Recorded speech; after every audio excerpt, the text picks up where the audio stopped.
Irreverent, entertaining, cool. You're listening to LA Talk Radio.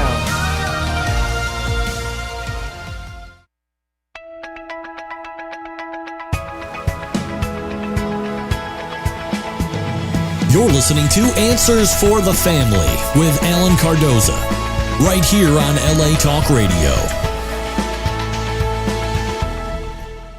Greetings to all of you listening around the world, and a warm welcome as we bring you another edition of the Answers for the Family radio show. I'm your host, Alan Cardoza, and if you're a regular listener, thank you once again for joining us. And if this is your first time, please make yourself comfortable as we bring you Answers for the Family. Each week, this show will address issues such as locating a runaway teen, crisis intervention, building self-esteem, dealing with addictions, lasting health, and so much more. Now, having over 30 years' experience working with families in crisis, I am grateful to have met and worked with some of the top professionals in many of the helping fields and skilled authors who are working to make this world a better place for all of us. Now, you can all do me a big favor. Please check out some of our past shows at answersforthefamily.com to hear some informative and entertaining guests, as well as some dynamic co-hosts, as they discuss ways for you and your loved ones to become happier, healthier, and more at peace. Now, I'm also looking for some show ambassadors who will work to bring us more listeners by just forwarding at least one of our shows to your social media group or to someone you know that can greatly benefit from a particular show. I want you to know that I truly appreciate it, and this is just another way that we together can make a positive difference in the lives of others. Now, as many of you have grown to expect, and I want you to know that it is always my pleasure to say that with us is my incredible co-host, international speaker, author, and kindness expert, Gabriella Von Ray. Gabriella, where in the world are you? How are you?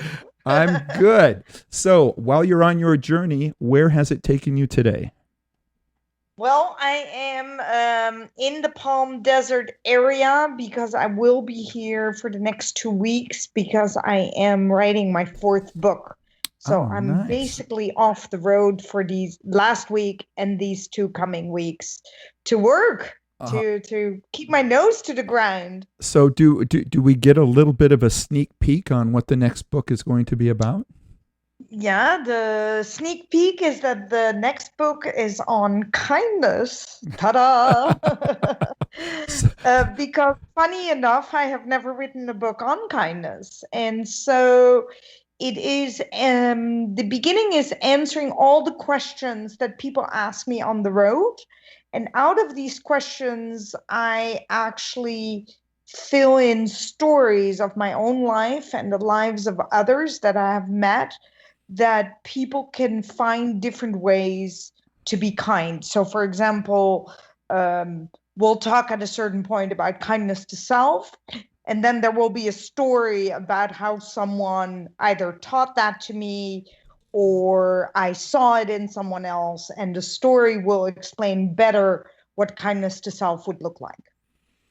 Well, I love it. And I sort of guessed that it was going to be something about all of the things that you've learned from your 2-year journey on your Dare to Be Kind movement. So I think that's great. I'm looking forward to it. And so here for the next couple of weeks, are you going to be in the Los Angeles area so that you'll be able to be in studio for one of these shows? I think I will be in studio in August, but not before that. Okay. All right. But I will definitely do my best, but it will be more like the 3rd week of August. And then I'm really headed out. I'm headed out to Oregon. I'm trying to think of the states in that corner. Sorry, Oregon, Washington State, Idaho, Montana. There you go. It came out. Oh, that's actually a good time to head north. So if anybody's out there and you're listening, and if you are the person either in charge of deciding who's going to be a speaker, or you want to bring to that person, to their attention, who you think would be a speaker, who better than to have somebody in to talk about kindness and how it starts right in your own backyard. So Absolutely. yeah, Yes. So you can go to the Dare to Be Kind movement, and contact Gabriella there, or where else can they contact you? Through Facebook, I am available everywhere. We have kind-team at daretobekindmovement.com email. It's really easy to get to us. All right. And yeah, we do interviews. We will speak at your schools, your universities, and your corporates. So let us know. There you go. Now, and one of the things that within the movement that Gabriella talks about a lot is start this out, and as I said, in your own backyard, but I mean within a 2-mile radius of yourself. Okay, if you start from there and you start to spread it out, well, in regards to our topic today, there is one place where you can start kindness, and that is right in your own relationship. How about starting with your own spouse? So, our topic today, and which is also the title of our guest's new book, is Living in Sin, Making Marriage Work Between I Do and Death. So, with that said, our guest since 2002 has served as a pastor of churches in New Jersey and Virginia, as well as a prison and hospital chaplain. Jason Michelli has earned degrees from the University of Virginia and Princeton Theological Seminary, and has been the executive pastor at Aldersgate United Methodist Church in Alexandria, Virginia, for almost 13 years. Now, Jason has performed dozens of weddings when he was diagnosed with incurable cancer, and suddenly his own marriage and his struggles to live up to its potential came into sharp relief and reality. Now, he started a blog called The Tamed Cynic in June of 2012. Since then, he has added a podcast called Crackers and Grape Juice, and as well as solo and collaborative writing projects with different publishers, including author of Cancer is Funny, Keeping Faith in Stage Serious Chemo. Now, Jason's wife, Allie, is his high school sweetheart. And there's a quote by Jason that I believe is both charming and it made me smile. And that quote was, he said that after saying that he first met Allie on the swim team, he said, "One look at me in my Speedo and she was a goner," adding that she's his better 3/4 in everything except cooking. So Jason further describes his family as, "My youngest son, Gabriel, is a budding stand-up comedian who loves swimming and the white stripes. His oldest son, Alexander, is a hardcore swimmer and gifted in everything but common sense," which is interesting. And in describing himself, he said that his menopause is such that he now cries at movies like The Blind Side, and as strongly as he believes in everything, he thinks baseball is the platonic ideal, something I'd love for him to expand upon for us, and it also makes me want to attend a game with him. So with that said, Jason, welcome to Answers for the Family. Thanks for having me. It sounded a lot more interesting listening to you than I do in real life. Well, having had a chance to read your book as well as being able to listen to your podcast, I think what people are going to find out is that you are very unique, very interesting, and you have a tendency to be able to look at life. And for those that are watching on Facebook Live, I'll just tilt my head a little bit and go kind of like this. So. So with that said, give us a little bit about your background, share with our listeners so they get an idea of what brought you to this point. Yeah, well, I mean, you've already kind of covered some of it. I didn't grow up in the church, religious at all. And my parents own kind of stop and go marriage, and my father's addictions were such that as a teenager I was getting pretty cynical in unhealthy ways, and one Christmas Eve my mom just announced that she was forcing us all to go to church, and that kind of skipped the record of our life. But it took against my will. And so I had this kind of profound spiritual experience late in my teenage years, and I went to college and discovered that I liked thinking and talking and writing about it intellectually as well. And so I ended up going to graduate school to keep on pursuing that, and they told me I had to work in a church as part of the program, and I was like, what?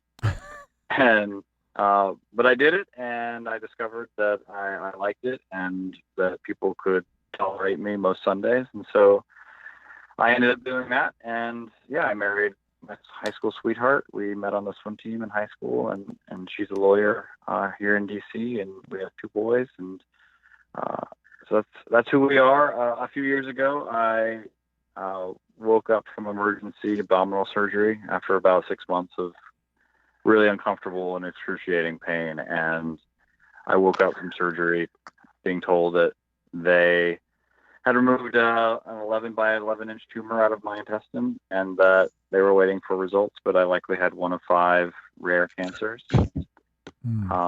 And so my first book, Cancer's Funny, documents that experience and a year of intense chemo.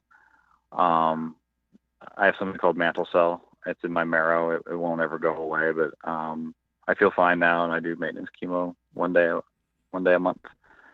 And so my new book, Living in Sin, is about the stress that was put on my marriage after thinking I was going to die, and then getting a reprieve, and suddenly feeling as though I needed to measure up to the expectations that miracle brought into our lives.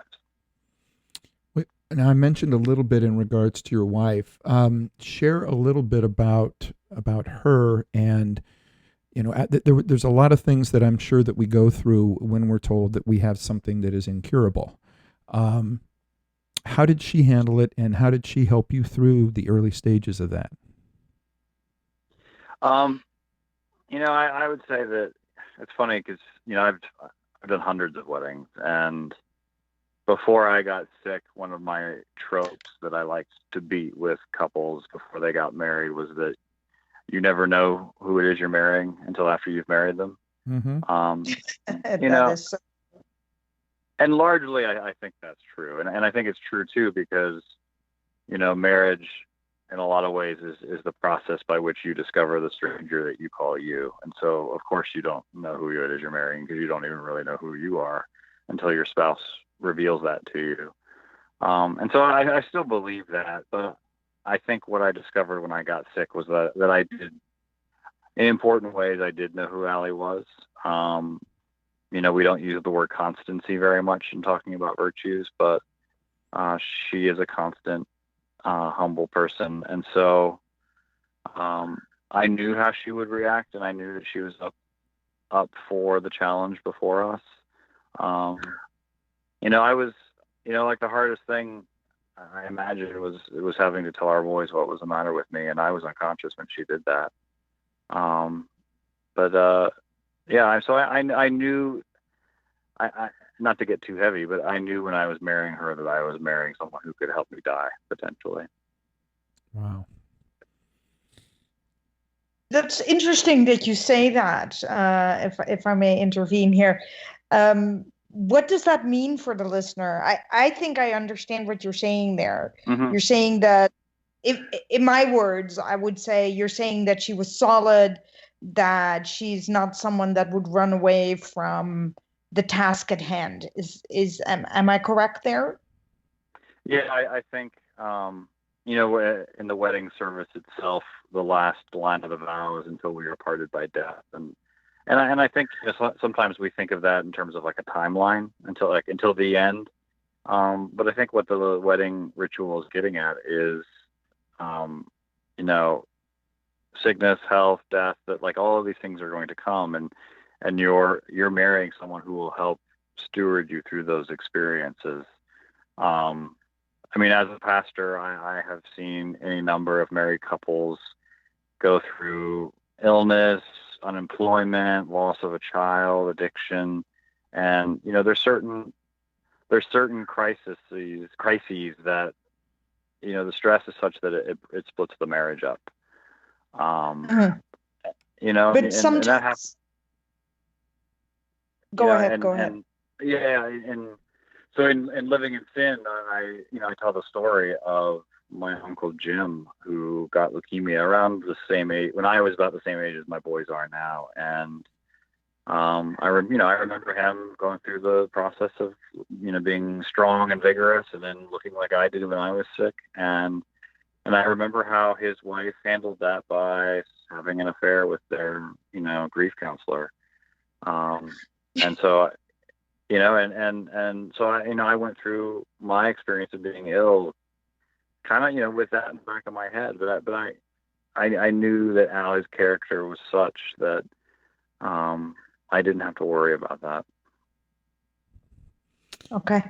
You know, Super. and you're mentioning in regards to weddings, and that. So here, first of all, you have this diagnosis, but at the same time, you are now bringing people into their own union. And one of the things that you mention in the book, that you state that weddings are the worst time and place for giving advice. Why is that? The way I like to tell couples is that two people in love should never be making any sort of life-altering decisions. That it's precisely when you're in love that you are most likely to delude yourself and make a bad decision. And and part of what makes marriage and weddings a beautiful leap of faith is that there's absolutely no way you're going into it sober-minded, and yet you're willing to do it. And I think that's, I put it in the book that what's interesting about the vows that bride and groom make to each other is that the ancient wedding ritual doesn't seem to care one way or the other about how they feel about each other. It doesn't ask them to talk about their emotions for each other. It doesn't even talk about them loving one another, really. It's just, given the fact that you're in love, and assuming that sickness and poverty and all of these other sorts of things might come your way, what do you propose to do about each other? And so marriage really is the experience of what you do with another when neither one of you knew what you were doing when you said I do. So do you also do premarital counseling? I do. Yeah, usually 3 or 4 sessions with couples. And that's, and I usually try to beat them over the head that, I don't care how you feel about each other. Please don't tell me how much you love each other. None of that matters. It's really just, what are you going to do with each other when you discover that, the person you said I do to is no longer that person. Because that's inevitable, because, our life lived with another person changes us. So what advice do you give? So let's say that we've got a bunch of people out there right now that are listening, that are in love, and they're thinking about planning their wedding, and they're excited, and they're in this new relationship. What do you tell them without sort of bursting their bubble? Oh, I do everything I can to burst their bubble. I think, one of the ways I put it in the book is that, we all are products of the romantic age, and I think that's really unhelpful. And so I quote a French philosopher in the book who says that expectations are the enemies of love, because our expectations prevent us from dealing with the person who's before us. Mm-hmm. And I think oftentimes our expectations, we experience them personally as accusations, and those accusations can then produce unhelpful and unhealthy behaviors in us. And so I do try to burst their bubble. I try to shear away as many of their unhelpful expectations as possible. I let them know, and this is advice, I let them know that, the practice of marriage requires them to, anticipate having to say I do 10 years, 20 years, whenever, when the person they've married is no longer that person. And so, you have to enter marriage with the intentionality of recommitting to the person as life has made them, somewhere down the road, probably multiple times. And then another thing, like we talk about love. I mean, it's interesting that we all understand that love is passive, and how we speak of it and sing about it like it happens to us. Mm-hmm. But seldom do we stop to think, how is it produced in us? And I heard you guys talking about kindness at the beginning of the show, and kindness and love, like these emotions, like from a Christian perspective, at least, these emotions, these are things that we don't decide to go and do, right? We don't decide to go and be kind so much as kindness is called up in us by the kindness of another. Mm-hmm. And love is produced in us by the undeserved love of another. And so, one bit of advice I give couples, and one of the reasons why I insist that at least the people I marry are, of the same faith, is that, a lot of times marriage is a one-way affair. And so you have to believe in the ability of your forgiveness and mercy to produce in the other person feelings of love. And that means you have to be willing to give out forgiveness and give out grace and mercy, even in the absence of merit. Can I ask you something, Jason? How many? You can ask me anything. Okay, how many modern young people change a little bit the normal rituals with in the ceremony? I know there are two that strike me as a little bit old, in the sense that the one that says that you have to obey, and the other one that says until death do us part. Do most couples still leave those two in? And if so, do you ever get a request of couples to take those two out? I sometimes get requests for people to change them. I always caution them that the chances of them outdoing, say, a poet like Thomas Cranmer is pretty low. And it's best to go with what the wisdom of the saints has produced for you. The language about obey actually isn't in the traditional wedding rite. I don't know where that language came from, and I don't know why it pops up into so many weddings and movies and TV shows. Yeah. But the line about death is definitely there, and I think that's I think that's a helpful reminder to people, that the sheer limitedness of our days is a gift, and I think it allows that artists talk about how they can produce a more beautiful work of art with a small canvas, and I think understanding our days as numbered it helps us to appreciate them with another.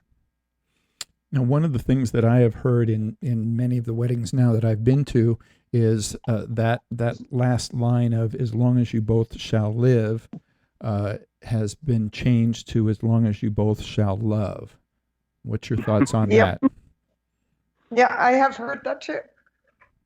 That's why I asked, Alan. Yeah. So I'm just curious in regards to that, because I have some thoughts kind of both ways on that, but I'm curious as Jason, your thoughts on that, and if you've been asked that particular change. Yeah, I hate that. And somehow I had a feeling. I hate it, and I think I'm confident if you can talk to most married couples that they would be able to call that BS as well. I think because what marriage is the declaration that no matter what happens, I'm not going anywhere. And it's exactly that sort of unconditional promise that produces the love. And so to say "as long as we both shall love" gets the order of operations wrong. That for Christians at least, it's the experience of grace given to us by another in the absence of any sort of deserving that produces love in us. And so to insist on love first as the condition, I think it turns our relationships into transactions. And I know, it happens in my own marriage. we're all born scorekeepers and bookkeepers, and to insist that love be, the assumed starting point at all times is just inviting us to keep score with our spouse, which is just a recipe for disaster. But didn't you say that love had nothing to do with it in the beginning? Did I catch? Didn't you say that words were very, that we're not asking about the emotions of the person, that all the vows are basically based on, none of the vows are based on unconditional love? Yeah, no, it's so it sounds contradictory there, what you just said. What the marriage ritual is about is it's the unconditional promise of sticking with the other, and it's and that promise then produces love in us, and of course, like brides and grooms, of course they're in love, but that's not the really interesting thing from my perspective. Yeah, and what I hear you saying is that yes, they're going into this in love, but there's going to be times in which, through various stresses or concerns or whatever, that we're going to be not the most lovable person at some particular point. And how do you push through that? How do you make sure that whatever it is that is making you feel this way at this point, that you can get past that and stay within a deeper level of love? Is that kind of what I hear you saying? Yeah. So, I mean, not to get, overly Christian about it, but Christians understand marriage as a sacrament or a sort of a parable of how God loves us, and and the way God loves us, grace is that while we were in no way deserving, and actually deserving of the opposite, God reveals God's love to us in Christ. And so, like what marriage is a testimony to is that, there's going to be plenty of days with your spouse where you deserve the opposite of love, where your pettiness, where your sinfulness, where your, conceitedness, what have you, is going to be revealed by your life lived with your spouse. And yet your spouse is going to love you anyway. And that kind of receiving that undeserved love is actually what that's the engine of a healthy marriage, is what I'm trying to say in the book. And so, so conflict in a marriage is actually like, because couples, as soon as conflict happens, because, they enter marriage thinking that it's their in-loveness that makes their marriage good. And then as soon as conflict happens, they think something must be wrong, when in fact it's the opposite. The conflict means, the shadow side to yourself is being revealed to the other, and it's producing conflict in the same way that two kind of rocks in a tumbler, are rubbing against each other to produce something more beautiful. And so conflict is a good thing because, it is, your warts are being exposed, and yet you are loved even in those less flattering ways. And it's that produces a loving marriage. And we have a listener question that has come in, and it touches on how people deal with when they're going through something, again, like cancer, and sometimes how they lash out, or that they they become more difficult, I guess, to be with. And this listener question reads, some people who become ill don't always handle it well. My dear friend's husband, who was diagnosed with prostate cancer, became so negative and a huge challenge to be around, even for friends. Now that he is in remission, she has decided to leave the marriage. He says it is because the cancer may return, when in fact it has everything to do with his attitude and behavior. I know she still loves him. So do you think your book might help him wake up or help them? And thank you for so much for tackling this really tough discussion. And this is from Brenda in North Carolina. That's a great question. And, not knowing the whole story, my guess is, because I know it's true in my own marriage, and talk about it in the book. The Bible has this strange word called cleave that has two contradictory meanings. And so to cleave means to join to. And so bride and groom are joining together and creating a new family. But it also means to cut away from. And the idea there is that, we're cutting away from our families of origin. And I think the wisdom in that is that all of us, we truck into our marriages, the families where we grew up. And that means we bring into our marriage all sorts of habits, both good and bad. And oftentimes what happens in stressful situations like a serious illness is the stress of that experience. It exposes habits and whatnot, habits and wounds and scabs, that we bring into our marriage that maybe we weren't aware of yet.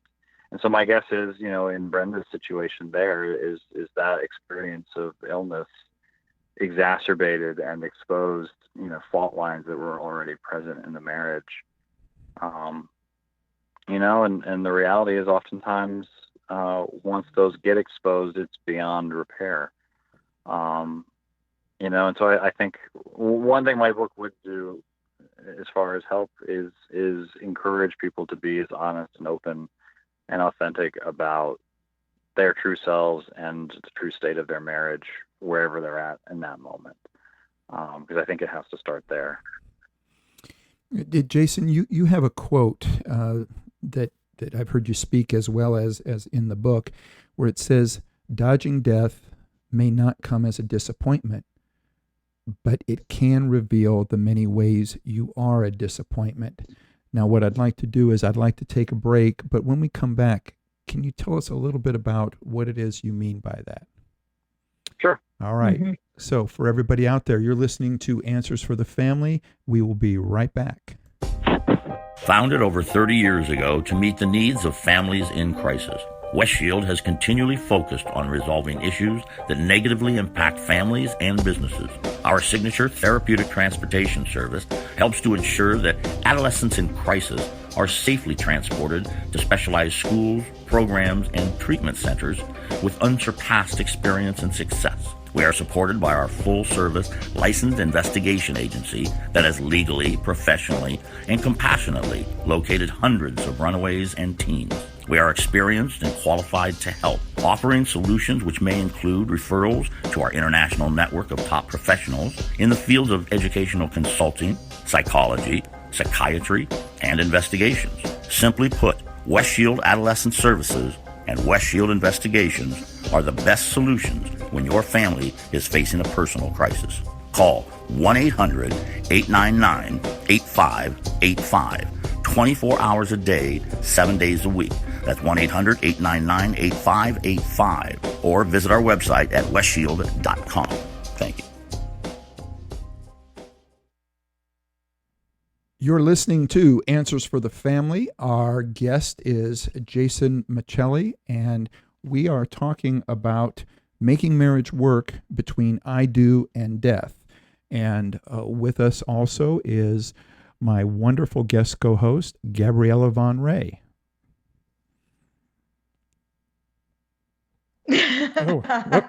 Okay, sorry. I guess this was my cue.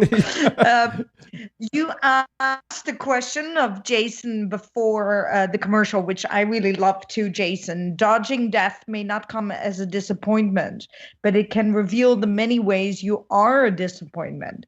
What does that mean? Yeah, so the image I used in the book is the story of Lazarus, the guy who, for whatever reason, Jesus decided to take his sweet time getting to him, who had fallen ill. And so by the time Jesus gets there, he's dead 3 days. And Jesus calls him out of the grave, still stinking of death is what the Bible story says. And so, I think what the gospel is getting at there is that the Lazarus who has been reclaimed from death is still the same Lazarus who died. And what I'm getting at there is, sometimes when you have something like incurable cancer hit you, and you think you're going to die and you don't. You're so excited, and you make a bucket list, which is exactly what I did. And I, that's how my last book, Cancer is Funny, ended, was me making this bucket list. And, you're going to make all these commitments about being a whole new person, and you're going to do this and that, and your relationship's going to be, different in these ways. And, and the reality is that in your excitement, you forget that the only consistent thing about us is our inconsistency. And so, my own reprieve from death, I struggled because it pointed out the ways in which I was still very much the same person I had been before I got sick. That it's incredibly easy for something to become your new normal, and you're back to the old habits, and the things you wish you could change, creep back into your daily life. And that can be, not only disappointing, but, indicting. And so then, like, part of the wisdom, I think, in the context of marriage is just to simply realize that is true not only of you, but your spouse. That I think when you realize that the only consistent thing about your spouse is their inconsistency, it allows you to have some degree of grace and mercy towards them. Now Jason, now you're talking about, that what you saw was that you were still the same person that you were before. What about in a situation like Brenda's question, to where the person who was ill actually became someone that they weren't before, but became someone that sort of brought out a lot of negativity and such, not only towards their spouse, but towards their friends and such. It sounds like in Brenda's case, going back to becoming who he was before probably would have been an improvement. Yeah. Or that, I've been a pastor long enough to, I'd bet the house that who she sees is who he was before, just a different part of him. Yeah.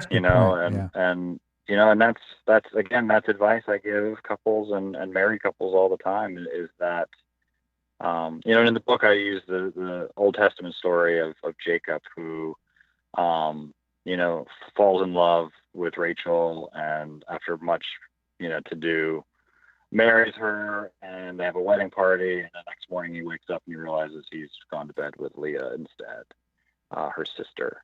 And so it's kind of a messed up Old Testament story, but like the wisdom in it, I think, is that, every person thinks they're marrying Rachel, but at some point in their marriage, they're going to wake up and it's going to be Leah next to them.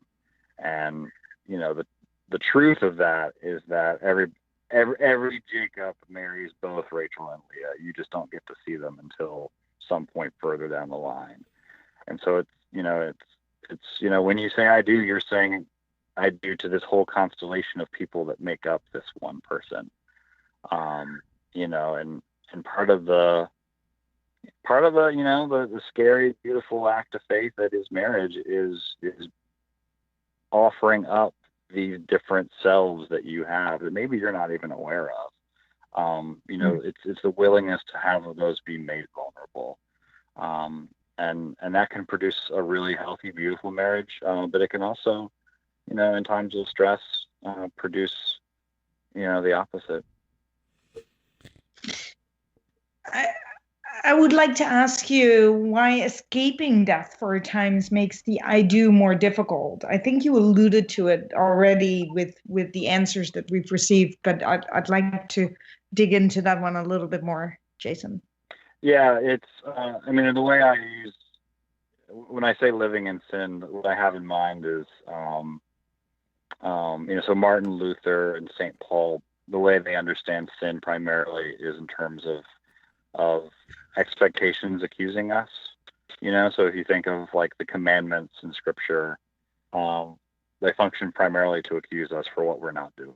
Thou shalt, go do this. And the first thing you think of is, well, I'm not actually doing that enough.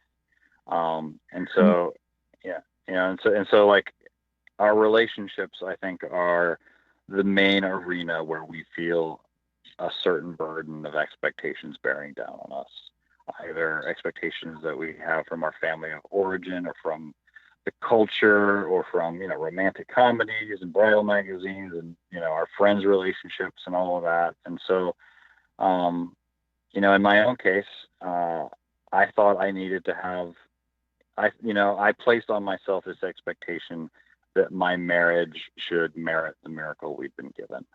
And so then, I needed every moment of our marriage to be meaningful. And of course it wasn't, and trying to make it that was an exhausting endeavor, and it was incredibly unfair to everyone around me. And so that's the sense in which I'm using it. And part of what the book talks about is just my own journey of kind of being set free to just be ordinary. Jason, the thought comes to mind, and I realize this is probably a societal question that could take a whole nother show to answer. So I apologize up front. But, there was a time, if you go back far enough, in which, when people got married, they really didn't know each other that well, in the sense that they might come from the same neighborhood, but they, in most cases, hadn't slept together, and in some cases had chaperones the whole time, so they probably didn't get a chance to see who they really are, except for when they're around their family. And yet the divorce rate was incredibly low. And we now have a situation in which people, it's acceptable to live together or to do a lot more things. You can pull up people's social media, you can do all these different things to learn so much about them. And yet we have record highs in divorce rate. Can you touch on that? But understanding that I realize it's a big question, but in a relatively short answer. Yeah, I think if there's any difference between our culture now and that of our predecessors, it's that they entered marriage knowing they didn't really know the person they were marrying. And we enter marriage thinking that we do.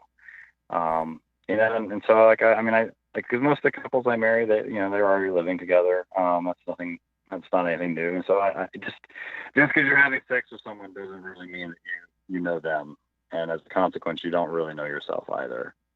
And I think what maybe is different between our generation and previous generations is, they knew that. And so when they discovered a new facet of their partner, they didn't freak out and run away. And so I think it's when you're naive about,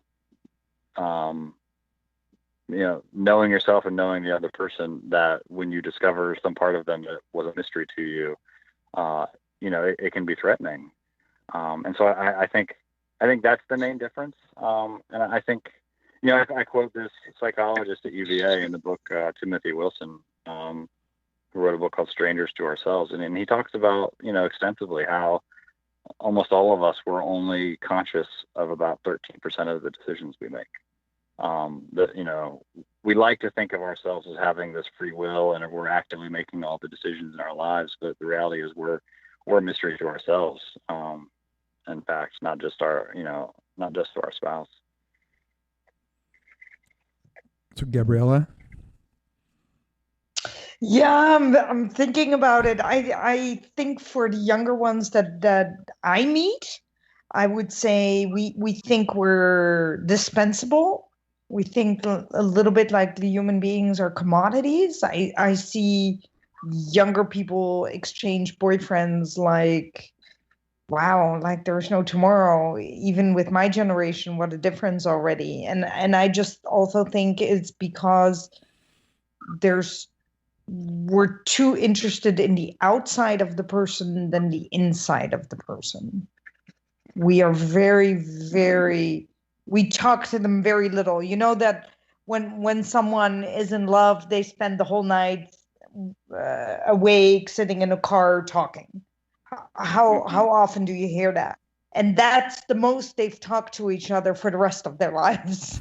After that one event, it almost doesn't happen. And I think with the younger people, that doesn't even happen anymore. and that's Yeah. kind of what I see personally. Yeah, I think, because my oldest son is 16, and so one of the things I'm aware of is Yep. how so much of their relational life is online, and as a consequence, so Mhm. much of it is filtered through a social media sheen. And so, Mm-hmm. one of the things that worries me with younger people is, um, the online world, and then even just kind of a culture without mercy that we live in. As soon as you make a mistake online, you're shunned forever. Oh, yeah. Yep. That I think. So I think young people have less access to be vulnerable with one another than was true in previous times, and I don't think without the permission and the safety and the freedom to be completely naked, quote unquote, marriage. Yeah. You'd be crazy to get married if you don't have the freedom to be vulnerable before another, because it's really, and again, not to get too super theological, but as far as the church is concerned, it's bride in your room. It's the two partners being completely vulnerable with each other in the context of joy and trust that is an image for Father, Son, and Spirit. That's what the wedding liturgy is getting at. And so if you don't have that vulnerability with trust and joy, you don't really have the foundation for a marriage. I would agree with what you say. I just would like to add that I believe strongly that young and old and in between, everything from I would actually almost say 11 till 75 is actually searching desperately for that vulnerability. And when they see it in another, that's part of my teaching. And when they see it in another, they actually ask me how I have the capacity of doing it, and then without a problem, and then closing the curtain publicly without a problem, opening it and closing it depending on the moment. And I do it publicly, obviously, in my public speaking. And I see how hungry they are for that. But as long as they stay so scared to be judged, see, I'm not afraid to be judged afterwards. The only one that I'm afraid of that will judge me the most is myself. So the contender is me, not all the other people that might say, oh, I don't like Gabriella today because she was a little bit off. Do you see what I mean? And so I do see, Jason, how, and I think that's why we see a new conversation about faith much more than we have 20 years ago. Because that faith, vulnerability, how do I let go of the mask, is a topic that they all would love to discuss. I mean, even someone of 11, they really want to discuss. They just do not know. They don't have the tools how to open the dialogue. And then if they're giving the tools to open it, then they go, and I'm going to say this a little bit strangely, to smithereens in 50 seconds, right? They're just like, oh my God, what she's going to do with me now that I've told her, And then when they see that nothing happens, that the only thing that happens is pure healing, then they are so shocked. Well, you know going with this, right? Well, and actually, let me interject with both. First of all, I'm really glad that both of you brought up vulnerability, because I think it's something that isn't touched on enough. And in fact, I was thinking about it just over Independence Day, how we're really talking about independence, and I chose to share with people that I care about, wishing them equal parts of vulnerability and independence, because I think it's that important. And Jason, unfortunately, we have run out of time, but I just want to tell you that I'm so thankful that you could come on with us, but also that you're putting out these books, that you are sharing with people at a time in which sometimes when people are going through what you're going through, that they shut down or they don't want to talk about it. And I think that this helps so many people, especially people that are out there that are cancer survivors, that are thinking, you know what? I'm going to get through this. There was a time not too many years ago to where people just assumed that it was a very quick death sentence, and there was nothing that they could do. And what I see is you're doing a lot. You're making a difference, and I'm just very thankful that you're doing that. And may I ask something real quickly, Jason? Are you still at the Methodist Church, United Methodist Church in Virginia? I'm in a different one, but just 5 miles away. Yes. It's called Annandale United Okay, Methodist Church. Super. I'll come and look you up on my world tour. There you go. Okay. Actually, yes, I think that's a great idea.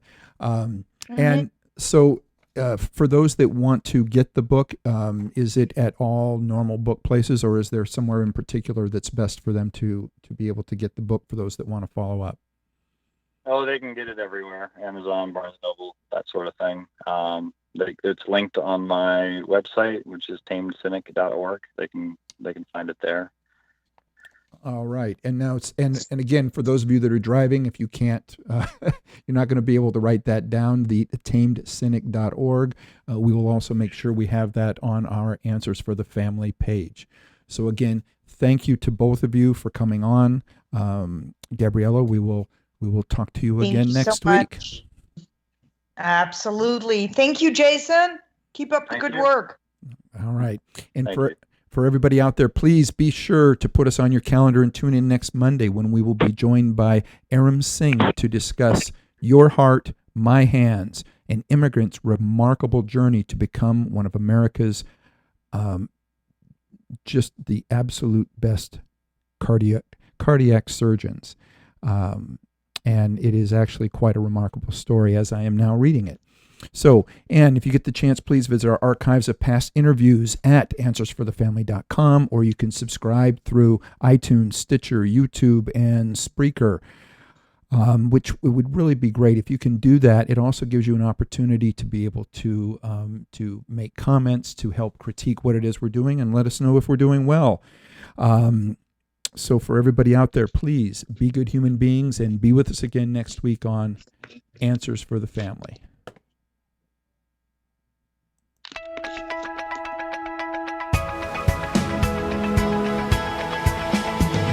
You're listening to Answers for the Family with Alan Cardoza, right here on LA Talk Radio.